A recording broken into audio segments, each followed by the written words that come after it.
Thanks.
Good morning, everyone.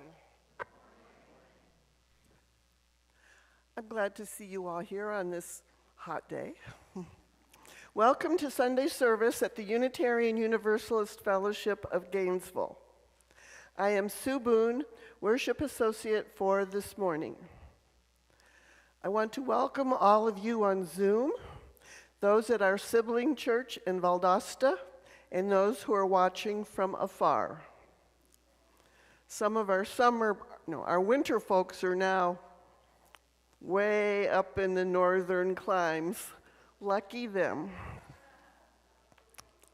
I want to thank you all online for choosing to worship with us today.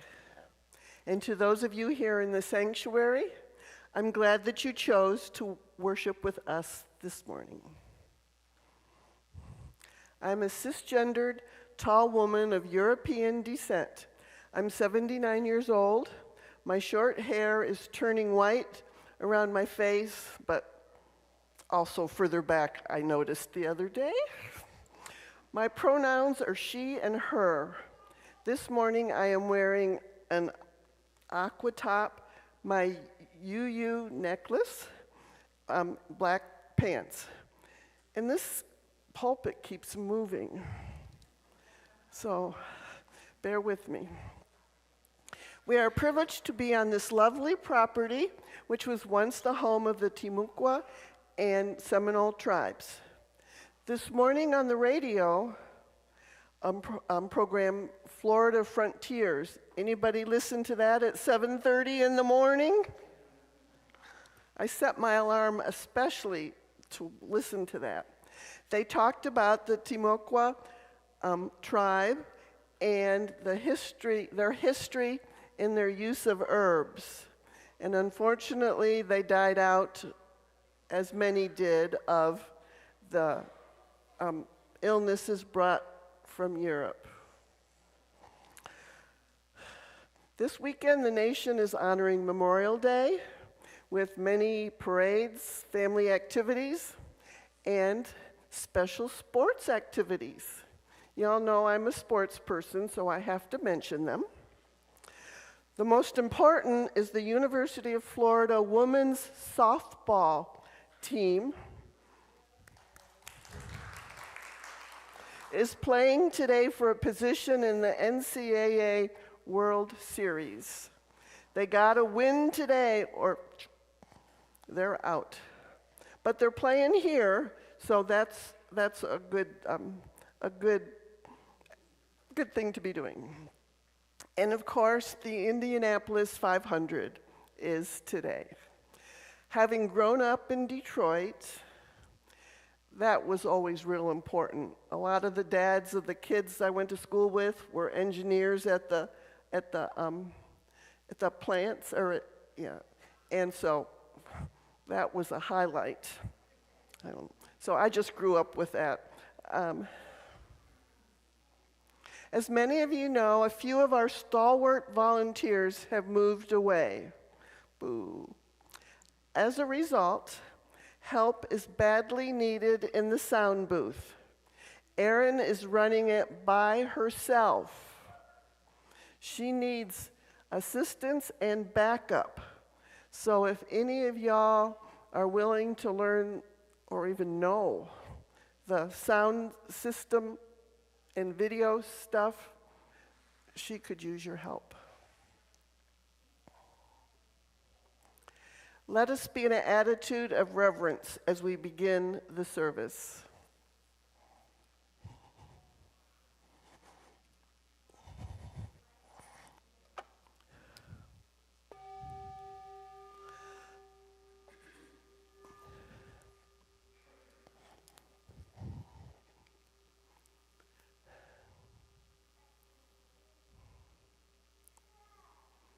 Will Steve Cecil please come forward to light the chalice?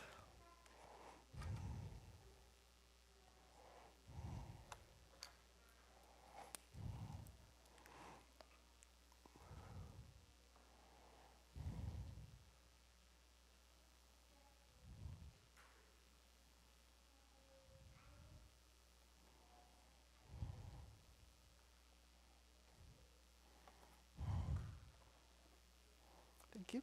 Our chalice reading words are by the Reverend Robin F. Gray. We join our voices in a holy communion of mind and heart, dedicated to the promise that binds us in compassion, one with another. In this hour, we light the flame that signals our intention to find the sacred in every living thing. Thank you.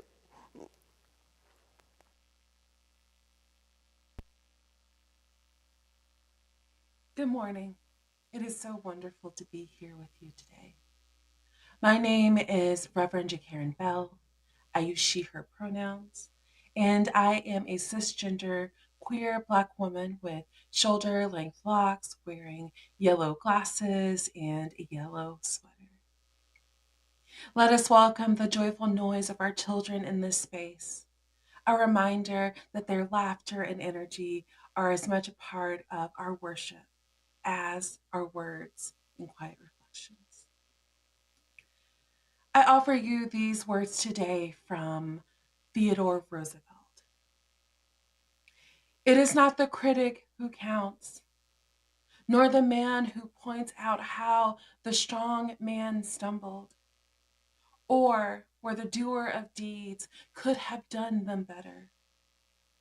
The credit belongs to the man who is actually in the arena, whose face is marred by dust and sweat and blood, who strives valiantly, who errs and comes short again and again, who knows great enthusiasms, great devotions, who spends himself in a worthy cause, who, at the best, knows in the end the triumph of high achievement, and who, at the worst, if he fails, at least he fails while daring greatly, so that his place shall never be with those timid souls who know neither victory nor defeat.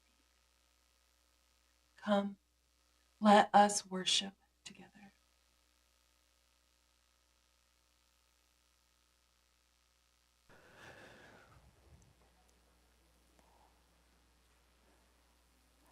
Let us rise as we are willing and able and sing together hymn number 146 in the gray hymnal.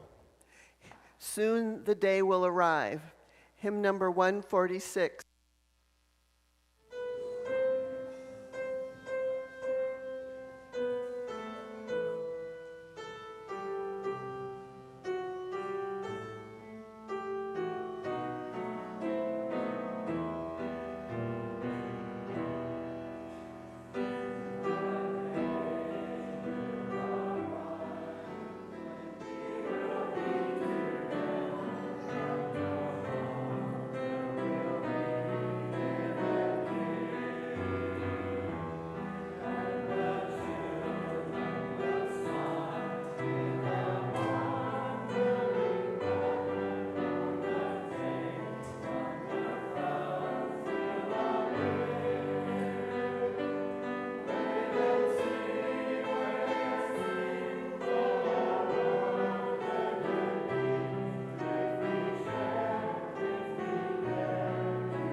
Good morning. My name is James Chase, and I am the Director of Lifespan Faith Development here at the Unitarian Universalist Fellowship of Gainesville. I am a white, medium-sized, non-binary person with short brown hair, glasses, and today I'm wearing a blue shirt and black pants. Today is the last day of our regular religious education programming for the school year, which is very exciting. We're going to have our middlers and youth group after service, and we're going to be finishing up a very fun game. It's kind of like Dungeons and Dragons. It's called No Thank You Evil with our middlers, and our youth group are going to be laying the foundation of their plans for what they want to do with the summer. We're going to be helping them to create plans and structure and figure out how we can support them. Today, our book is one of my favorites. It is a beautiful story of being there for friends when they need you. And before we start reading, I'd like to invite any friends who want to come sit forward and hear our story, you can. The pictures are up here on the screens. And it's a very cute story. It's got animals. I don't think they're taking my sales pitch. We'll see. This book is called The Rabbit Listened by Corey Doerfield. The Rabbit Listened. One day, Taylor decided to build something. Something new. Something special. Something amazing. Taylor was so proud. But then, out of nowhere, look at all those birds. They knocked down Taylor's tower. Things came crashing down. Oh, man. The chicken was the first to notice. The chicken was the first to notice. Cluck, cluck. What a shame. I'm so sorry this happened. Let's talk about it. Cluck, cluck. But Taylor didn't feel like talking. So the chicken left. Next came the bear. Rrr, rrr, how horrible! I bet you feel angry. Let's shout about it. Grrr, grrr, grrr. But Taylor didn't feel like shouting. So the bear left. The elephant knew just what to do. I can fix this. We just need to remember exactly the way things were. But Taylor didn't feel like remembering. So the elephant also left. One by one they came. The hyena, hee, let's laugh about it. The ostrich, let's hide and pretend nothing happened. The kangaroo, what a mess, let's throw it all away. And the snake, let's go knock down someone else's. But Taylor didn't feel like doing anything with anybody, so eventually they all left. Until Taylor was alone. In the quiet, Taylor didn't even notice the rabbit. Can you guys see the rabbit? But it moved closer and closer until Taylor could feel its warm body. Together, they sat in silence until Taylor said, "Please stay with me." And the rabbit listened. The rabbit listened as Taylor talked. The rabbit listened as Taylor shouted. The rabbit listened as Taylor remembered and laughed. The rabbit listened to Taylor's plans to hide, to throw everything away, to ruin things for someone else. Through it all, the rabbit never left. And when the time was right, the rabbit listened to Taylor's plan to build again. "I can't wait," Taylor said. It's going to be amazing. The end. Now we're going to sing our kids out to the playground. Thank you.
They're happy. Each week we have the opportunity to share publicly our joys and sorrows. To do this, we write what is in our heart in the book by the doors of the sanctuary.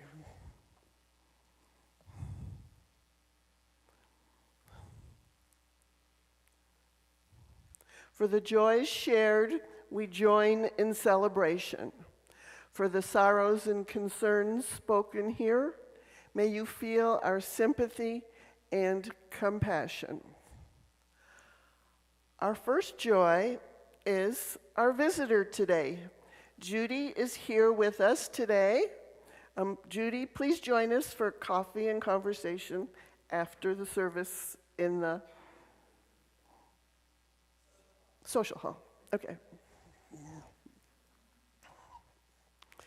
Those who have written in the book,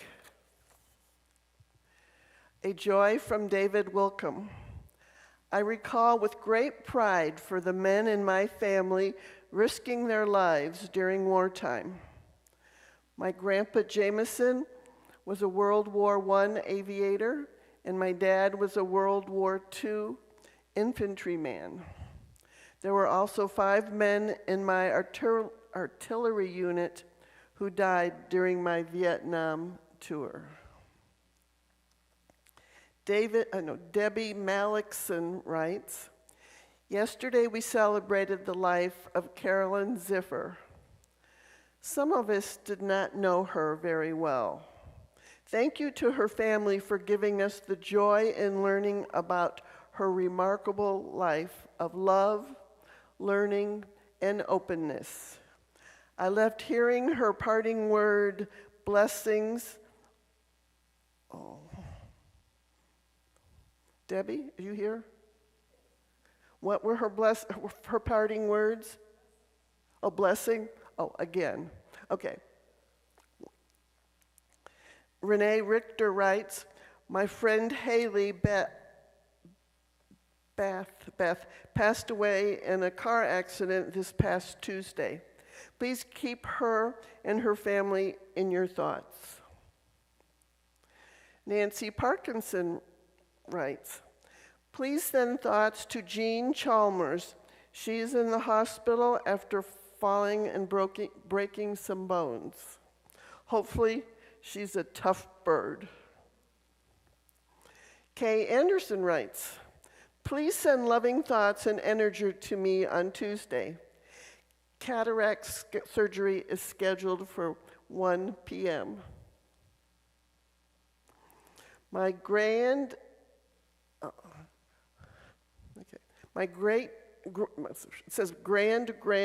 uncle, Jonathan Caron writes, my grand uncle was in naval intelligence in the South Pacific in World War II. He also went to West Point with Jimmy Carter. We owe a great dedication of gratitude for our men and women in the armed forces. And someone who didn't sign their name wrote, "Thank you to everyone who volunteered at Grace Marketplace yesterday. They were so appreciative of all the work we did."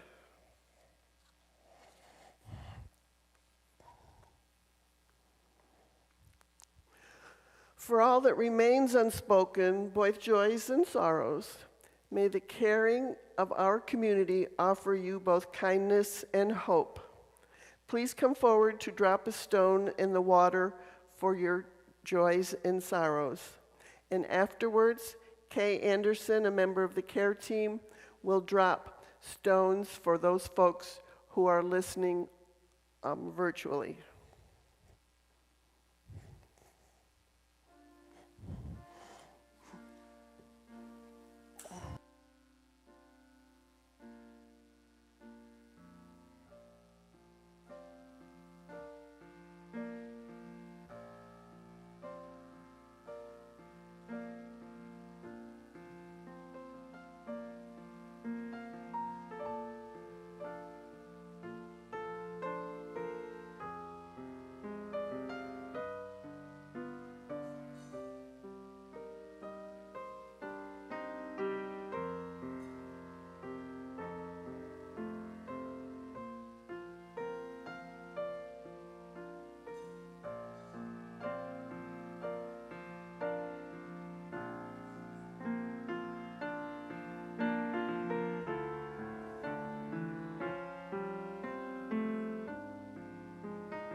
Our invitation to generosity was written by Kristen Collins.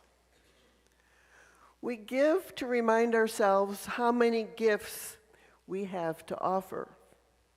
We give to remember that we are part of something bigger than ourselves. We give because we believe in music and sacred space.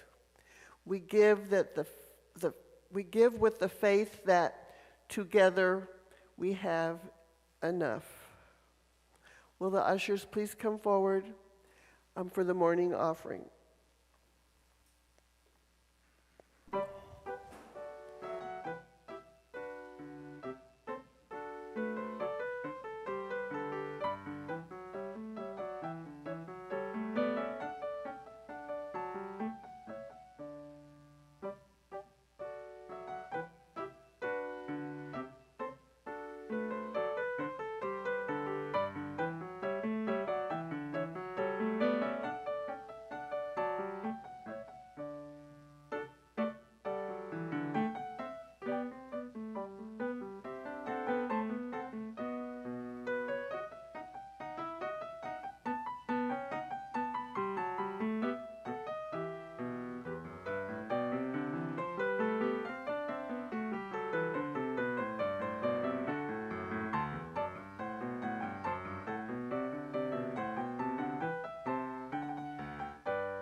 Our reading this morning is by Howard Zinn. To be hopeful in bad times is not just foolishly romantic. It is based on the fact that a human history is a history not only of cruelty, but also of compassion, sacrifice, courage, and kindness. What we choose to emphasize in this complex history will determine our lives. If we see only the worst, it destroys our capacity to do something. If we remember those times and places, and there are many, where people have behaved magnificently, this gives us the energy to act and at least the possibility of sending this spinning top of a world in a different direction. And if we do act, in however small a way, we don't have to wait for some grand utopian future. The future is an infinite succession of gifts. To live now as we think human beings should live, in defiance of all that is bad around us, is itself a marvelous victory.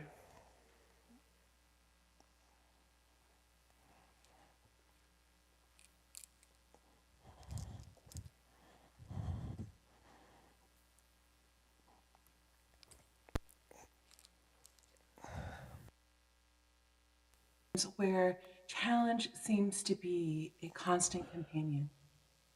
Whether it's personal grief, political tension, global uncertainty, or conflict in our communities, we are often stretched beyond what feels comfortable. And when we are stretched, when we are afraid, uncertain, or hurting, compassion can feel like a luxury. But what if it's not a luxury at all? What if compassion is the very thing that can sustain us? I want to start with a story. I love starting with stories. A few weeks ago, I found myself walking through a familiar part of town here in Maryland when a person approached me. They were visibly anxious, they were speaking very quickly, and they were asking for help. My first reaction, suspicion. We've all been warned. Be careful. Don't fall for a scam. But something told me to pause. I asked a few questions. I listened. And in that moment of getting curious instead of pulling away, I realized they weren't trying to trick me. They were struggling and probably embarrassed and definitely afraid. I couldn't solve everything for them, but I could offer dignity. I could offer a listening ear. That moment stayed with me. It reminded me that compassion begins not with certainty, but with curiosity. We're here today not to talk about what it means to be perfect. We are here to talk about what it means to be present, about what it means to choose kindness, not because it's easy or sentimental, but because it's courageous, especially in difficult times. I attended a retreat called Fierce Love in Challenging Times, and it was hosted by Aisha Ali, M. Morrison, and Sylvia Garcia Pereira. We spoke about just that kind of courageous presence. We reflected on how compassion isn't a weakness, it's a force. It's the quiet strength that doesn't shout over others, but holds space for pain, for complexity, and for healing. We share teachings, including a powerful prayer by Buddhist teacher Larry Yang. If you're Buddhist, you've probably heard this one before. Yang's prayer is a kind of compass for these moments. It begins with the best of intentions and gently makes space for our imperfections. It reads, "May I be loving, open, and aware in this moment. If I cannot be loving, open, and aware in this moment, may I be kind. If I cannot be kind, may I be non-judgmental. If I cannot be non-judgmental, may I not cause harm. If I cannot not cause harm, may I cause the least harm possible." Whenever I read this, I try to gauge myself according to this beautiful prayer, this beautiful mantra. And some days I only make it to the third one, which is being kind. That might be as far as I get in a day, and that is okay. But this is what practicing compassion looks like. It gives us a path forward even when our hearts are weary. It reminds us that when we can't be perfect, we can still be gentle. Unitarian Universalism calls us into this kind of ethical living. Our first principle affirms the inherent worth and dignity of every person, not just the ones we agree with, not just the ones who are easy to love, every person. And our seventh principle reminds us that we are all part of an interdependent web. What we do matters. And when we dig into our values, every single one of them applies. How we respond to stress, to anger, to injustice, it matters. And it ripples outward. Compassion is a practice we cultivate, not a trait we either have or don't have. Like a muscle, it grows stronger with intention. And like a practice, it requires us to return to it again and again. There's a Buddhist practice called metta, or loving kindness. It begins with a simple phrase: may I be happy. May I be healthy. May I be safe. And then it extends outward to someone you love, to someone neutral, and eventually to someone you struggle with. This isn't spiritual bypassing. It's not about avoiding the hard stuff. It's about building the capacity to hold complexity without letting it harden our hearts. We can ask ourselves, what would it mean to treat myself with compassion today? What would it look like to extend that same gentleness to someone I'm frustrated with? And we can ask, how do we show up for each other in a community like this one when things get tense? Do we choose connection over being right? Do we take a breath before reacting? Do we remember that everyone is carrying something? As author and activist Bell Hooks once wrote, rarely, if ever, are any of us healed in isolation. Healing is an act of communion. Healing is an act of communion. Compassion creates these conditions for that healing. It connects us, not through perfection or politeness, but through honest, vulnerable presence. Facing difficult times doesn't mean ignoring reality or glossing over hardship. In fact, the truest compassion often arises when we confront pain head on, when we dare to acknowledge someone else's suffering and respond with care instead of indifference.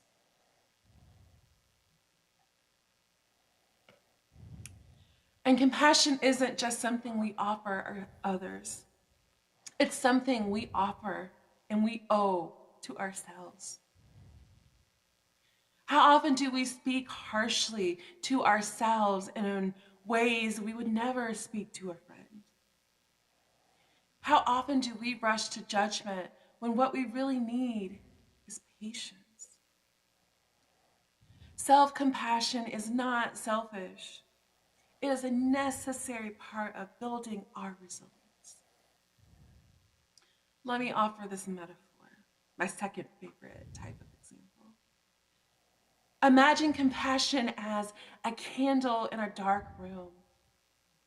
It doesn't eliminate all darkness, but it offers just enough light to take a step forward. And when that one candle is joined by others, when our individual acts of care come together, the darkness no longer feels overwhelming. The warmth multiplies. The light grows.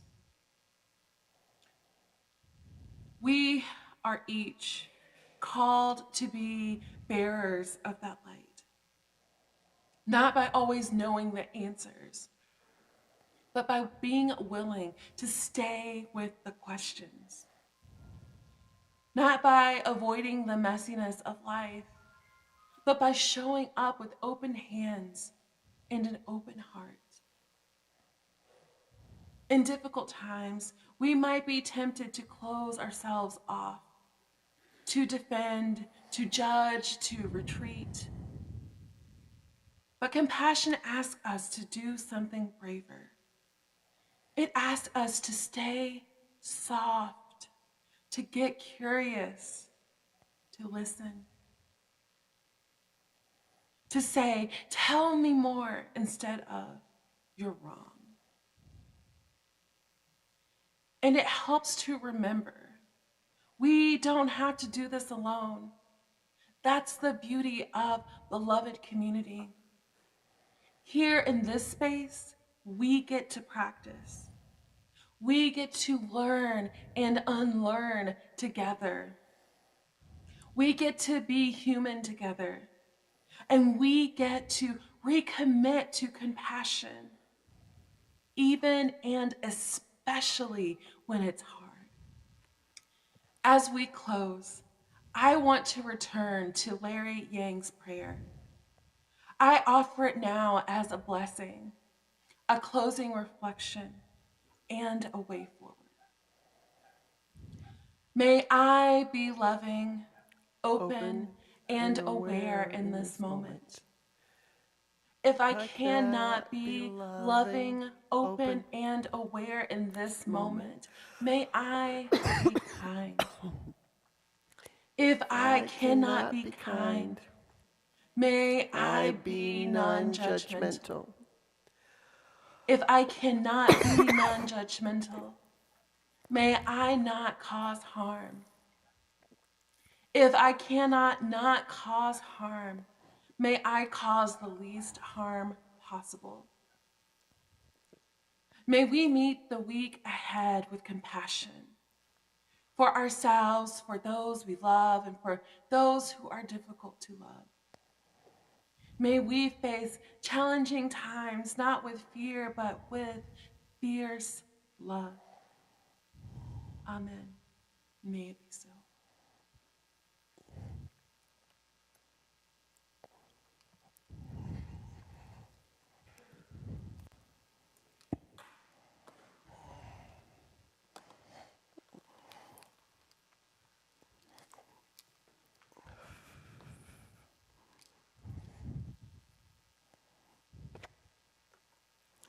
Let us join together now, as you are willing or able, for hymn number 131, Love Will Guide Us.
Steve?